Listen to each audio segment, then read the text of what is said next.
Sénégal nuyu naa leen man la Cheikh Thiam ambassadeur dafa am baat bu may dégg Sénégal bu ma juddoo ba léegi ñu ne Serigne Touba moom réew mi Serigne Touba mooy borom Sénégal su ma nee Serigne Touba mooy El Hadj Malick Baye Laye Boukounta Cheikh Ibrahima Niass borom Ndiassane mais baat boobu dafa am ñu muy naqari trop ñoo xam ne bu ñu ko déggee daf leen di métti ma ne bu fekkee am na benn baromètre bu ñu mën a nattee ni Serigne Touba Mbacké Khadim Rassoul mooy borom Sénégal. wala nit koo xam ne mën na koo symboliser man la ñetti at ak genn wàll maay sénégalais bi filmé wu di wax li ma jàpp ni moo gën ci sama réew mais façon bi ma koy waxee neexul waa kër Serigne Touba te pourtant li may wax lépp lu amal njëriñ réew mi la mais neexul ñooñam kon jàllul ma taxaw jéggalu bëccëgu ndara kam mu jóge ci ba set ca wecc matagul weer bi ma jéggaloog léegi wax ji wër na àdduna même dëkk bi nga xam ne moom la concerné muy Touba la ma fa doon alerté ñu jàppoon ni damaa saboté ba am ay saay-saay yu bëggoon a làqatu ci sama ginnaaw pour ma xeex Touba fekk dama doon alerté alerte bi mi ngi doog a gën a jàll ci njabootu Serigne Touba nga xam ne ñu ngi doog a commencé comprendre li may wax ndax la ma nekkoon dama caa jógee message bi jàll kon Serigne Touba mooy borom réew mi sooy wax wala nga yor bagage wala or wala jamaa bëgg ko indi Sénégal te bokkut ak ni ko waa kër Serigne Touba Mbacké bëggee du jàll ak ku la mënti jox marchandise mi day làqatu mais yow dañ la koy bàyyee nga wétti da du jàll kon Serigne Touba mooy borom réew mi waaye Serigne Touba mooy borom réew mi mais nan lañu war a def ba ñooñi Serigne Touba ñu defar réew mi bu fekkente ni dégg ndigal ñoo ko gën a def ci réew mi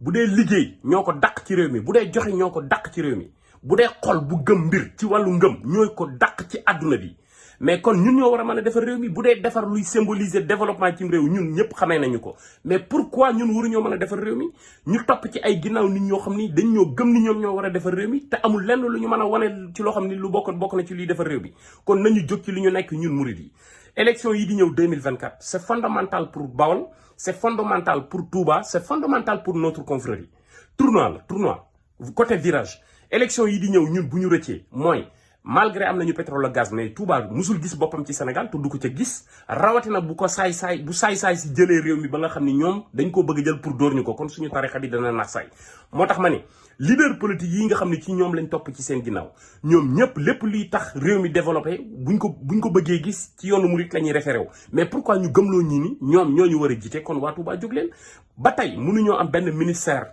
général bu baax benn directeur général bu baax benn poste ministère de clé mënuñoo am benn homme d'état kenn kuy jiite réew mi ku juddoo Touba yaroo fa màgge fa mënuñu ko am te ñuy 2,5 millions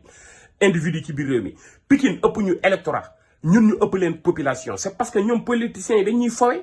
alerte bi ma doon alerté depuis 3 ans et demi ma koy alerté nit ñi comprendre nañu bu baax li ma wax kon nag li ci des mooy ñu fexe ñun waa kër Serigne Touba nu ñu def ba développer réew mi mu yéene ji Serigne Touba amoon ci réew mi kon gars yi maa ngi leen di invité Sénégal delloo si leen seen xel waa Touba delloo si leen seen xel te ngeen déglu bu baax li may wax man